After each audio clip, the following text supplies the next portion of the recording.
Hello there, it's Jan here from JB Crafts. Thank you for joining me today, and I'm back with another video tutorial today, and I've just gone down the lines of a straightforward birthday card today. I needed one to give to somebody, so I thought, right, we'll have a go at making this one for the channel. So it's very straightforward.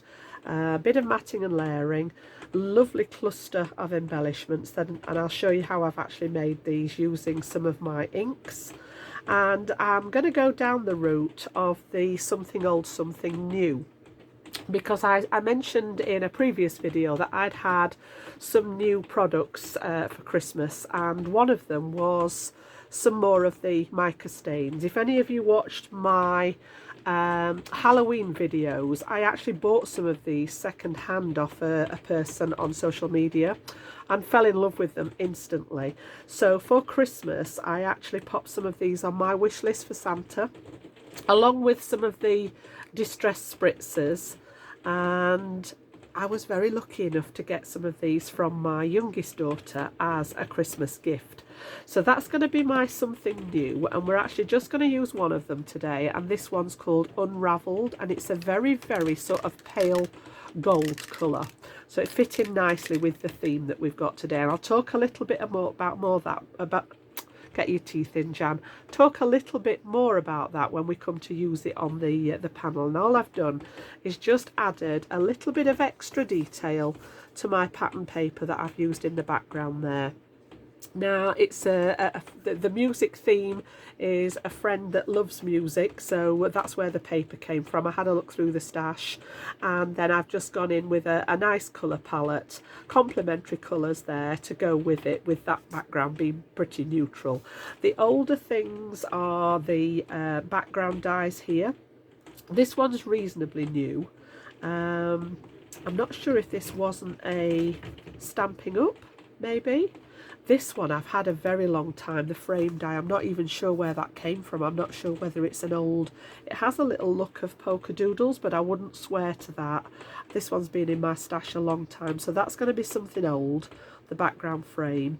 The mica stain is new, and this one's reasonably new to me. So yeah, we'll get into the tutorial. I'll show you how I've put it together. Now this one's actually out of a shop bought 7x7 card pack, and I'm just battling with the noise at the minute. I am really sorry if there's any background noise. We've had tons and tons of snow here, and it's currently, as a lot of you know, I work in my conservatory, and it's currently dripping from the roof, and my gutter's damaged, so it's dripping on the conservatory roof here. So I apologise if there is any background noise. I've tried my best to sort of work around it, but if you can hear any dripping in the background, that's what it is there. It's driving me crazy. My husband's tried his best to sort of move the water away from the roof, but we're having to do with what we can at the moment until I can get someone to fix it. There it goes. My apologies. Every so often it's as if the wind blows it all off the roof, and we just get like this massive, and then it settles for a second or two. So yeah, shop bought cards. These are from a 7x7 pack, but when you buy them as a shop bought set, it's the envelope size that's 7x7. So my card blank is only actually 6 3/4 square. So that's what we're going to start with, and then I've got a couple of matte layers that I'm going to pop underneath. I've chosen some turquoisey colour, and I'll show you how I arrived at my colour scheme. And then I've got a piece of the music paper. Now it's not quite the same as this one, it's a shade darker.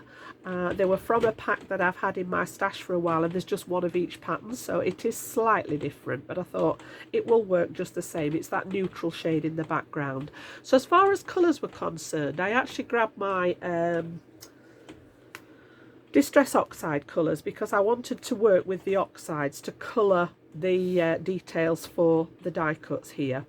And I sort of went along thinking, right, we want a really nice sort of shade of orange, maybe a red orange here, and I landed on Spice Marmalade there, which, you know, the colours are the best they can be on the labels, but when you've swatched them out, this is actually the colour that I end up with, and that's what I wanted to use. So the flower itself is going to be Spice Marmalade, and then I know, and I'll show you in a second my colour wheel, that the opposite, the complementary colours to that, are the turquoises, and I've gone for that very, very pale speckled egg. So when you look at these together, you've got these two shades. So we've actually got these two together today that we're going to work with as a colour palette. So opposite each other on the colour wheel. I'll just bring that in for those of you that haven't seen my colour theory videos.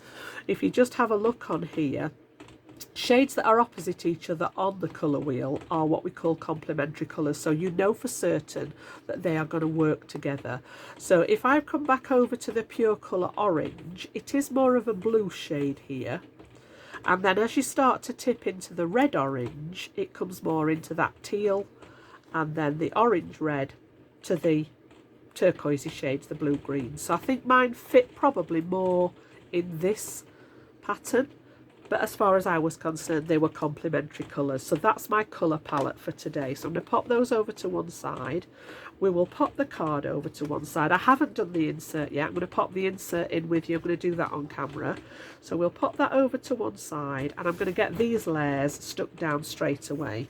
So I'm going to pop the this piece onto the mat, and then the mat straight onto the card. But just before we do that, I'm going to add that splatter to the card here. So I'm going to bring in my splat box, very sophisticated. I'm going to pop this in, and then my Distress Mica Stain. You do need to make sure, if you're interested or if you have these, you'll know they need a really, really good shake. You can hear that little mixer ball inside there doing its job, and you need to make sure that you get all the, if you've had them stood upright or if you've had them on the side, you need to make sure that you get all that mica mixed in.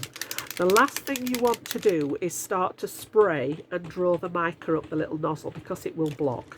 Having said that, I'm not actually going to spray today, I'm just going to splatter. So once I'm happy that the base of here is clear, because I do store mine stood up, I'm going to undo this, and I'm just going to use the residue liquid out of here to actually start and pop some splatters. And I'm just going to go down the right hand side here, because A, I don't want to waste the product, and B, you're not going to see this side anyway. So yeah, some bigger ones, some smaller ones, and I'm just dipping it into the liquid there, and then just giving it a good tap. And it lands where it lands with anything like this. Any of you that are fond of this technique know that it's not an exact science. So wherever it lands, and I'm okay with that. So then make sure we seal the bottle up, Jan, because I don't want any accidents. I don't want to waste all that goodness. And then I'm just going to bring my heat tool and dry some of that ink off. And you'll see at the moment it just looks very dark gold. But once we get that drying, it will start to show the mica that's in there. So I'm going to lift it out of the box so that the heat can escape through the paper.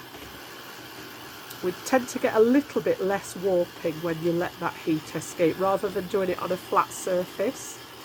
So I usually try and pick my cardstock up when I'm drying it, and I've just got the gentle little heat tool, which I prefer for drying off backgrounds and paints and things like that. And you can perhaps pick up now the ones that are already starting to dry. We've got that lovely shimmery mica finish on them.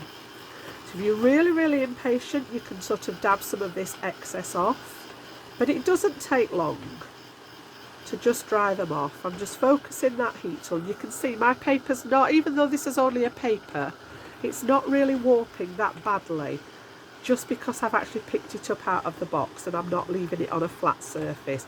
If you leave it in here, the heat can't escape from underneath, so it tends to rise back up into your cardstock or your paper, and that's where a lot of the warping comes from. So again, we'll just go from the back, because some of that will have seeped through the paper. It is only a thin paper, you can see some of it's gone straight through the back there. And we'll get as much of that dried off as we can, ready to go to that next layer, because I want to get this attached to the matte layer. So I think that's okay for now. pop that away, move the splat box out of the way, and we've got a little tiny bit on that edge, but I know this will lay flat when I actually pop it back onto my card there, so you can see that gorgeous shimmery goodness that's just accented the papers. So don't be afraid to add things to your pattern papers. And this is a 6-inch square, it's from a 6-inch paper pack. So all I've done then is I've created my 3 layers for the card base. So I've got 6 3/4 here, I've come down a 1/2 inch to 6 1/4, which leaves me a really nice border around the card.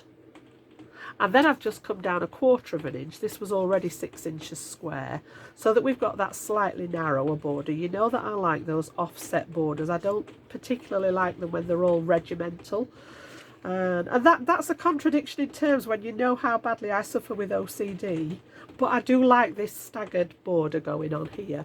So all we're going to do then is, because I've actually already added medium to this, I don't want to wet it too badly, so I'm just going to use my tape runner on the back of here.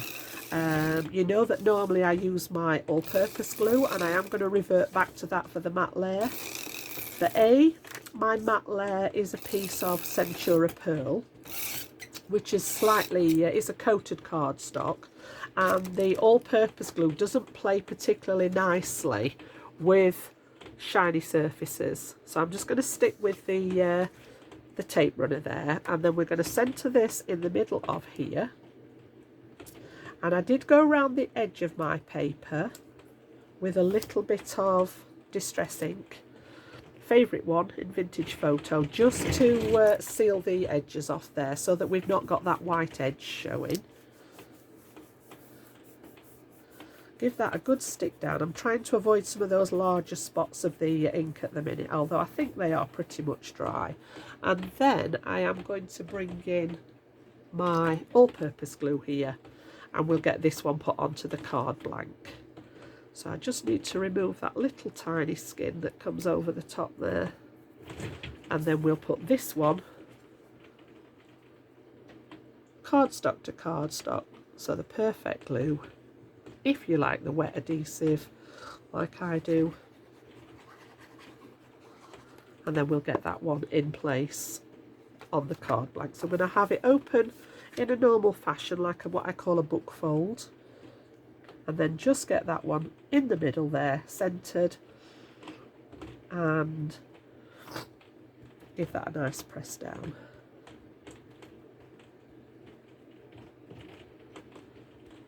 There we go. And then I'm just going to put my block on there for a second while that dries, so that it dries nice and flat, and then I'm going to pop that over to one side for a second. Then we're going to bring in some of the embellishment layers. So I'm going to bring in the frame part of this next, and I have done a little bit of work on that, but not quite finished it. So let me just have a little look. I'm going to stamp on here. So we've got 2 pieces. This is the die itself. I've got them on my little board again. So you get the internal piece, and I've cut that in cream cardstock, and then you get the external frame, which I've cut out of some teal coloured glitter card. And I did these ahead of time. It is a little bit stubborn, the die, so I wanted to make sure that I'd got that done and all these little pieces popped out. But I've just used this in my Gemini with the standard plates plus the metal shim. If ever I'm cutting glitter card, again a coated cardstock, I always pop that metal shim in.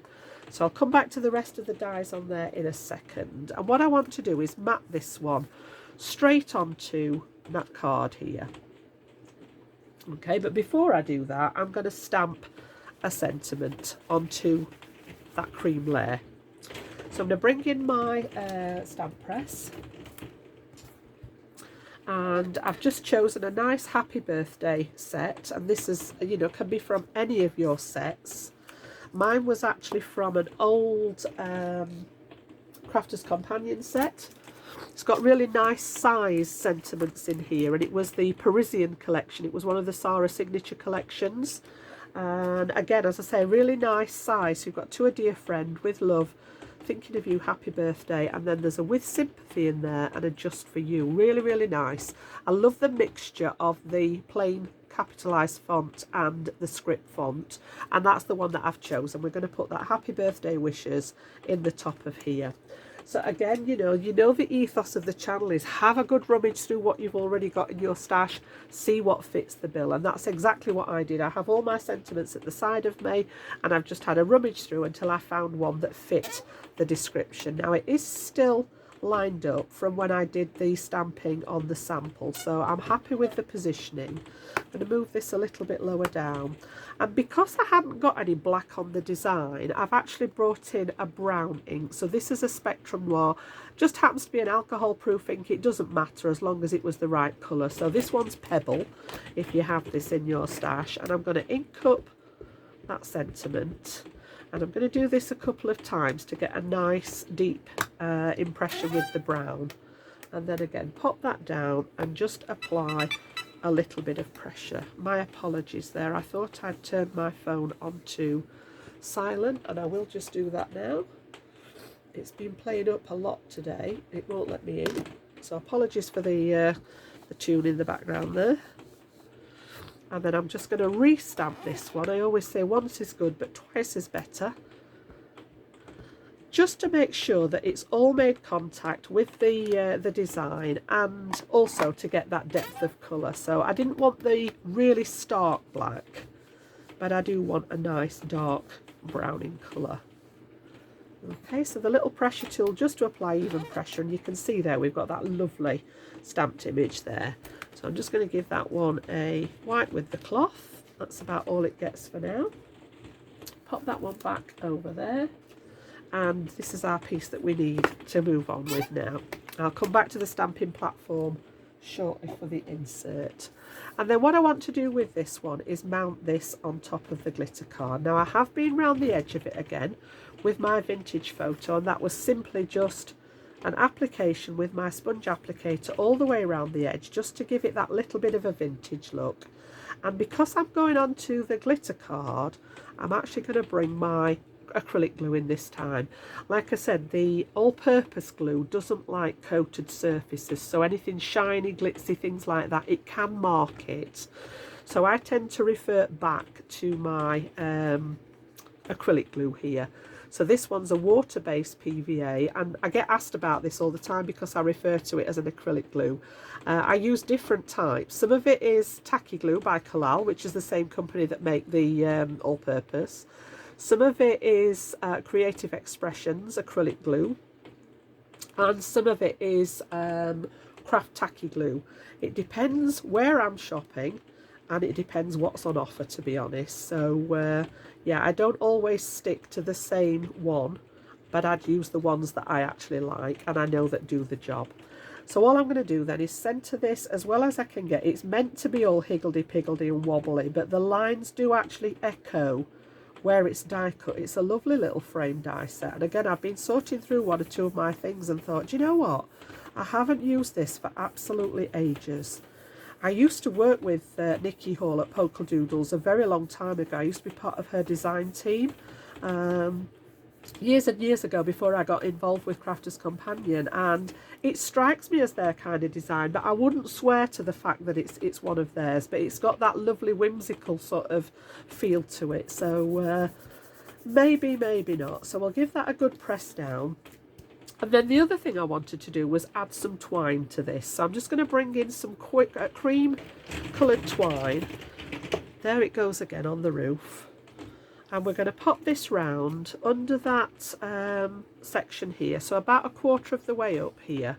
I'm going to go around a couple of times, and then I want to tie a bow at this side. So we'll just cut off a piece of the twine and move that out the way. And then I'm just going to pop this in and tie a little bow at this side here. And we will actually see this when it's all finished. Now what I do is get the knot where I want it to go, and then I'm going to bring in my reverse tweezers here, and I'm going to use those as a helping hand and just hold the knot while I actually do my bow.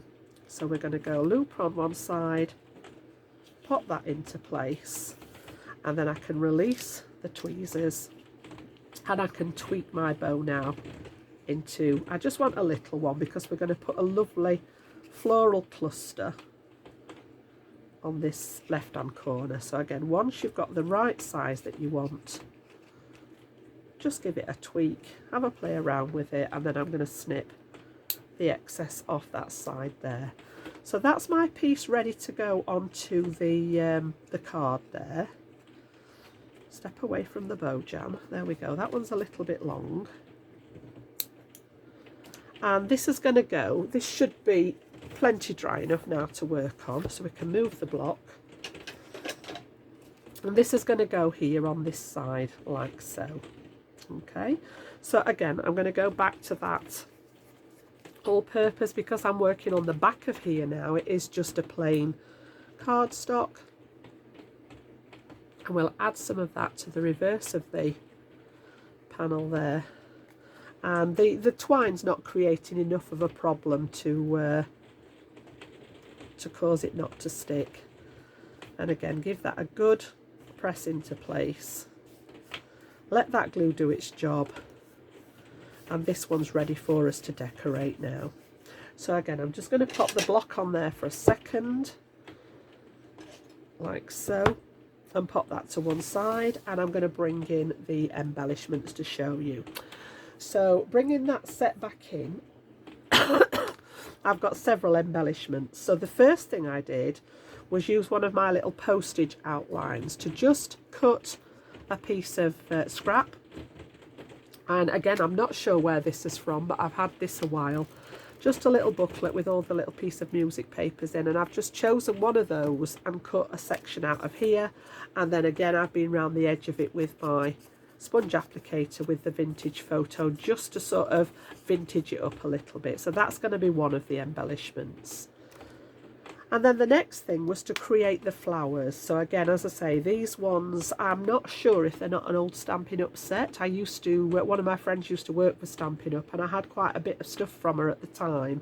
But again, I've taken such a lot of it out of the packaging now, and I never thought at the time to actually catalogue where it came from. I've got, you know, some that are just flowers together, some that are just leaves together, and I tend to reach for those. Are the ones that I go to quite often. So I wanted to make something coloured to actually work with for this, and I started out with my inks and my brush applicator, and basically applied the ink all over here. And once I'd done that, realised that actually that was too solid for what I wanted. It wasn't the look that I was after. So I actually moved away from that. I'm going to keep that. That'll go in my scrap box with the orange pieces, and that will come in to use at a later date. And what I wanted was a more mottled kind of effect. And I did this with both colours, and I've only got a scrap of the blue left. So you can see here with the speckled egg, I've done this by applying the ink to my craft mat, spritzing it with water, and then literally just dabbing this up. Okay, now my phone is going silly now and it won't let me turn it on, so I can't do anything about it. I do apologise. But yeah, I've just dabbed it up, dried it, dabbed it up until I got the look that I was after. And I did this with the speckled egg and with the spice marmalade to get the colours that I was after for the embellishments. And then I've die cut from those pieces. So just move those to one side. So this one was the actual flower here. I turn it over, it's been cut out that way. But you can see the difference between the solid piece and then this. I wanted these sort of speckled areas on it so that it wasn't completely solid, and that's what you get with dabbing it up from the craft mat. So that was that. And then I've been round the edges of it with a couple of different inks. I started out first of all with a partner to the spice marmalade. I went for ripe persimmon and just went round with my brush and darkened up the edges a little bit, and then realised that I wanted them to be a little bit darker, so I've been round with the vintage photo again, and we're going to shape this one in a second. I've left this one to do. And then I did exactly the same with this piece, and I've cut out two of these gorgeous leaves. I love these. And you can see how we've got that lovely speckled effect. Just got this little scrap left, which again will go in the scrap box to be used at a future date. And then I've picked out a partner ink for the speckled egg, which was weathered wood. Very similar shade, you can see there. And again, I've just been round the edge of it with one of my little brushes and just added a little bit of depth of colour around the edges of the leaves there. And then I'm going to take my burnishing tool here, and I'm just going to add a little bit of shape to the leaves. So I'm just curling that outside edge gently so that you've got a little bit of shape in there rather than be flat. I've not seen many leaves that are just totally flat, like so. And those two are good to go. Okay, we're going to do a little bit of work on this one in a second. And then I've got a couple more bits left on here. The centre I actually cut out of a piece of vellum, so that's this bit. And eventually we're going to layer this up on here. And then I've also got the little frondy piece, the little ferny piece, which I've cut a couple, again, just out of scrap card. And these were bits out of my scrap pack that are a similar shade to the speckled egg, so they all blend in nicely there. So we've got a couple of leaves, we've got a couple of the little fern pieces, and then I've got a selection of other little florals here. And these have just been cut. I have a die, it's not actually on there, it's this one, just an all over die. So bits that were left of the orange here, I've just die cut extra flowers, and I've done exactly the same with those. I went round the edge of it first with the ripe persimmon, and then again with the vintage photo, just to give them the same look, and we'll come back to those in a second. So I just want to shape that main flower and just show you how I actually work with these, and then we'll start and build that cluster. So I've got a foam, quite a dense foam pad that I like to do my flowers on. And first of all, I'm going to turn this over. I'm going to take a ball tool and just very, very gently push this into the back of the flower, and you can see straight away how it's curved, that petal, rather than it being totally flat. So I'm going to do the same on each one.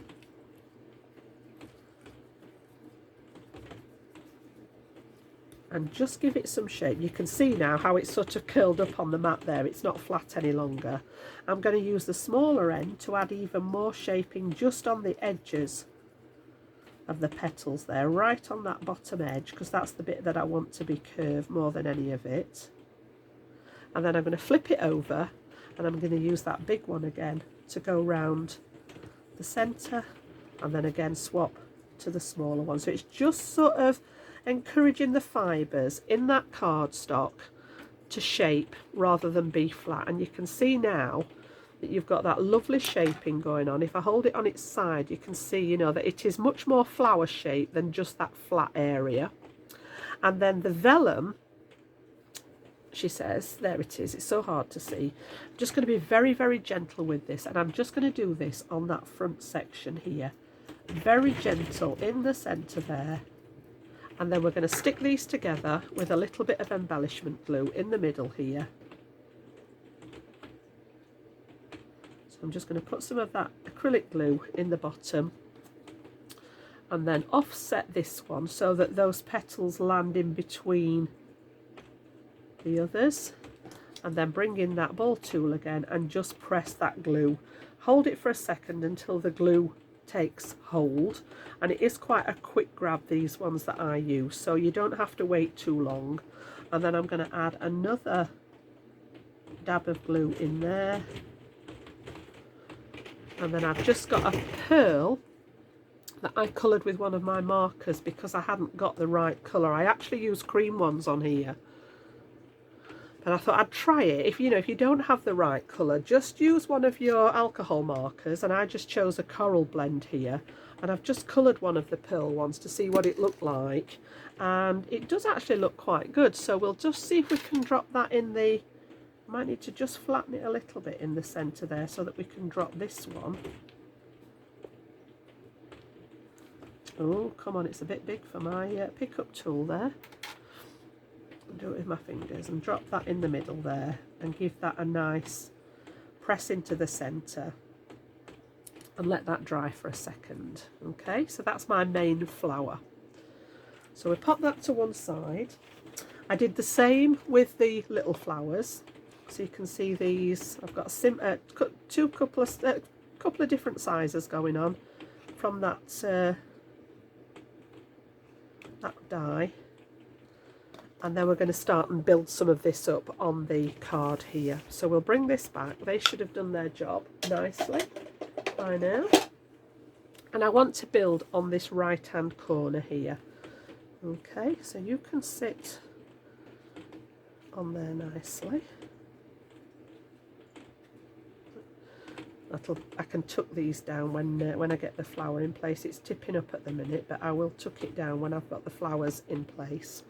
So the first thing I want to do is drop this piece in behind the twine. And again, I'm just going to use a little bit of that embellishment glue there. It doesn't need a lot. It's a very, very thin paper. So I'm going to pop that, and I'm just going to tuck this under here. And I want some of that to be popping out from the flower arrangement, so you can just see the edge of this when we've finished. So that's the first bit. Now for the larger pieces, I am going to bring in my 3D glue gel. Okay, and a very sophisticated tool here. We're going to use the pokey tool to just add some of the glue. And I'm going to do the 2 large leaves and the large flower with the 3D glue gel.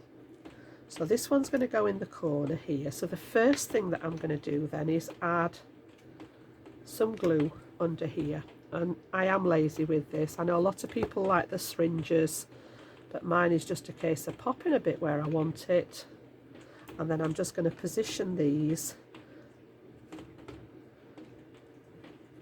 Just tuck them under the edge here and give it a little press. Not too far, because I want that that dimension. And then we're going to do the same with this one. So again, a little bit of glue in that bottom piece there, and then I'm going to use this as a positioner and tuck that one under there as well. There goes that rain again. It's going to drive me crazy. I'm going to have to get somebody out to see to the gutter. I think it's seen better days. And then we're also going to put a large glob of that glue on the back of the flower as well. So just the larger items, and then I'm going to revert back to my acrylic glue again. So that one's going to go on there like so. I've got a little bit of the frame showing. And then I'm just going to make sure that my tool is clean of glue. And this one, I'm going to squeeze the glue until I can see that glue come out of the end, so that it makes contact with the lid. The last thing you want is air in that tube, because it will dry out your 3D glue gel. And then the rest of them I'm actually going to put in with the ordinary acrylic glue now, because these are smaller items. It's what I call my embellishment glue. It's really good for anything, paper or otherwise. And then we're just going to dot these about. So I'm just going to lift slightly and tuck these in and give them a press down with my tweezers. And then I've got 2 sizes of the neck, 2 pieces of the next size, and I want to bring one down here. Ooh, just before we do that, I need to pop these ones in as well. So we're going to pop a little bit of glue on the back of the little fern branches, and I want those to go. I'm just going to lift that one up for a second, because I want those to go right underneath here, like so, and then that one can nestle in between there like so. So it's just a case of making a little cluster, and then we're going to do the same with this one at the top. So I'm just putting glue on those areas that are a little bit wider there, and we're going to slot this one down the back here. Give it a press with the tweezers, and then I've got another one of that size.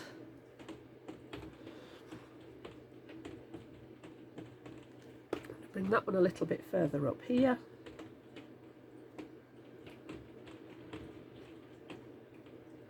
And then I'm just going to go down the sizes. So I've got a smaller one again. And we're going to come up into that sort of foliage at the top. So I've got my 1, 2, 3, 4, 5, which is a nice odd number. And then I've got 2 of the smaller ones, so we're going down in size constantly. And I'm just going to offset this now with a couple of them on this top edge, like so. So you've just got that little bit of detail opposite. And then I've got a second sentiment now, because I wanted to go for happy birthday wishes just for you. We're going to slot this one under here, like so. So I'm just going to bring that one in. So I'm going to hold that one with my tweezers, pop some glue on the back there, and then I can slide this one just underneath the edge. Because those edge pieces weren't glued down, we can actually pop this so that I can see the just for you. And while that's not quite adhered, I've got one last little flower, and I am just going to tuck that one partially under the edge of here again, just to link it all together. So we've got that lovely triangle of colour, that real splash of colour, and it just draws the eye there with all the detail. So we've got the corner up here and across here to give you that kind of triangle of detail. So I've got a little bit of road glue there. So that's pretty much the design finished. And then what I can do, because this is misbehaving a little bit, I'm just going to tuck that underneath the edge of the flower there so that it sits nice and flat. There we go. So you can see that design there with all the different things on. So that lovely bit of splatter at the side, I think I have caught it just a little bit there because it wasn't 100% dry. But you can see if I bring this one in now, I've added gems to the centre of all the flowers. You know what I'm like with the gems. And then I wanted something in this corner here, so I've gone for a very neutral shade that matched the paper rather than adding in more colour. I wanted the colour focus to be the flowers, and I've just got a couple here and some little tiny ones just dotted on the edge of that piece of music paper just to link it all together. You know what I'm like, in my world you can never have too much bling on your card, and it is for a special person, so we're going to leave it at that. And then all I need to do now is just finish off the insert to pop inside this one that's actually going to go to the recipient. So I've cut myself another piece of the smooth white cardstock, and I think if I remember rightly I settled on 5.5, was it? No, 5 3/4 inches square. So this is going to sit nicely in the back of the card here. And then I've just gone round the outside of it with my speckled egg and my brush here, just to link that to the outside of the card. And then we're going to stamp on the inside. I'm going to stamp a second greeting on the inside of this one, which again I've left to do on camera because I'll get asked a lot about how do you decide what's going on the inside of the card. So again, I'm going to pop that in my stamp positioner. I've chosen a scripty one again to match that says "Have a fabulous day." And I'm just going to centre that by eye in the middle of my card. Close the door. I'm going to use that same brown ink that we used on the outside so that it all matches. And then give this a good ink. And we're going to do it twice again just to build up that same depth as what we did on the front. A little bit of pressure there. And then same again. I've just got a bit there in the middle that needed a bit more. And then we're going to add another layer of ink just to get that depth of colour. And again, we'll give this one a good press. This is a photopolymer stamp, this, so I'm not too worried about squishing the sentiment. It can take quite a bit of pressure, and we've got that lovely depth of colour there.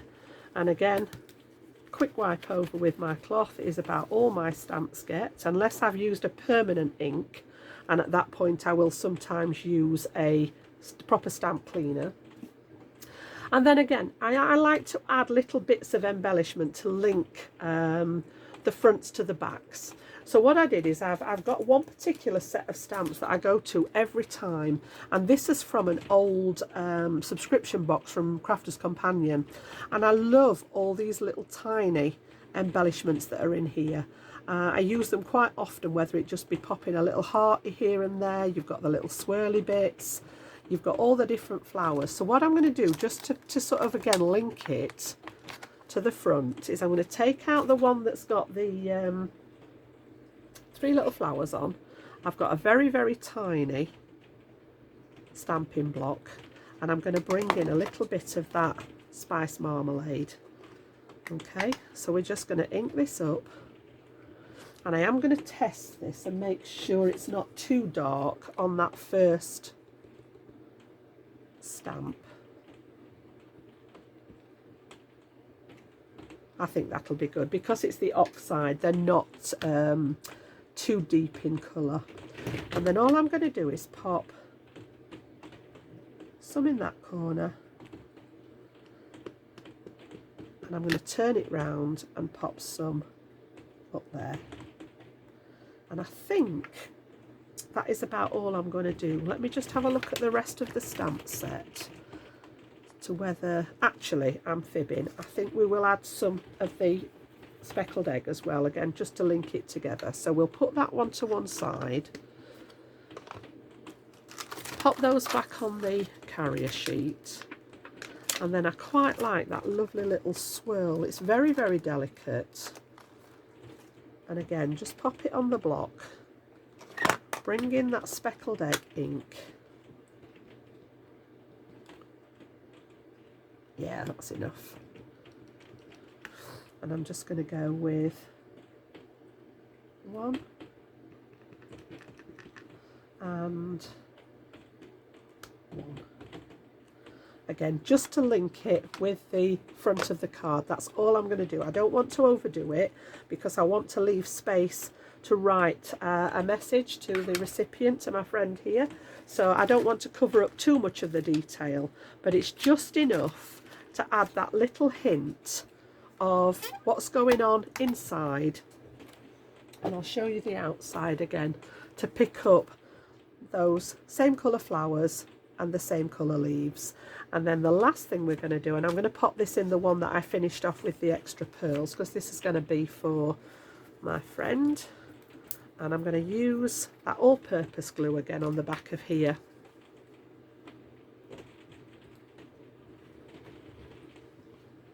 And then just attach this into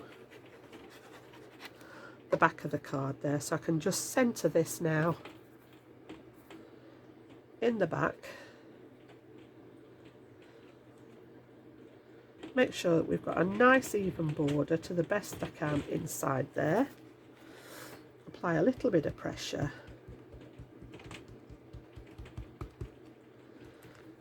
Okay, now my mind's still going as to whether I might add, do I want to do the wobbly line around the outside? Because it's a special one, this, and it's actually going to somebody, I think I might go with the wobbly line. So I'm going to grab a piece of paper just to rest on, and you've seen me do this before, just to start in the corner here with a black fine liner, and I go all the way around once, and I'm deliberately not trying to go straight, it is going wobbly all the way from one corner and finishing in the next corner, and then again join it.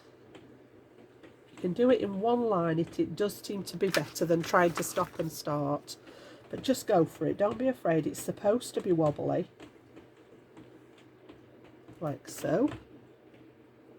Got a little bit of glue there. Now you can leave it at that if you wish, but I do like to go twice, and now I'm going to go the opposite way, so where the line dips I'm going to go over the top and make like a threaded line. So up and down, I've just gone the opposite way. And then again, we're going to go over, under, all the way along until it meets the end. And it had become a little bit of a signature, this, when I was working on Crafters TV. I used to do it a lot, and it's so simple, but it's a real nice finishing touch. And as I say, it's not meant to be straight. I couldn't draw a straight line without a ruler if I tried, so I'm not even going to try. But you've just got that now to focus the eye, and then the last thing that I do is just have a look where might be a suitable place, and I'm going to go where it's a bit thinner here and do a zigzag as if it's got a little bit of stitching on it, and I'm going to do that all the way around. Again, I'm just going to use this to rest on so that I don't smudge anything, and again like so. And I tend to do a little bit of that on all sides. Now because this one's up here, I'm going to go a little bit lower down with this one,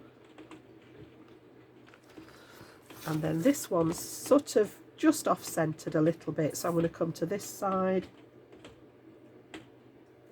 and that's my finished design. So just that last little bit of hand drawing in there to finish it off, because it was a special one, draws the eye in. I've still got plenty of room to write a message in there, and then we've got our beautiful birthday wishes design there, and I hope it's received well. I hope she likes it. So yeah, using complementary colours, something old, something new. The new being my new mica stains that I've added to my collection over Christmas, and I used the unravelled one, which is that lovely pale gold. Excuse me. And then the older one was the background frame there in the back. So yeah, that's my design today.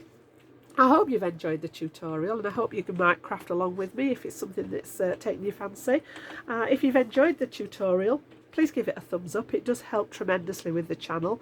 And if you haven't subscribed it yet, I would love for you to become a subscriber and ring that notification bell, and then you'll know next time I upload a video. Those are normally Tuesdays and Saturdays, unless there's anything crops up in between. So for now, I'm going to wish you all a happy crafty day, and I'll be back very soon with my next tutorial. Bye bye now.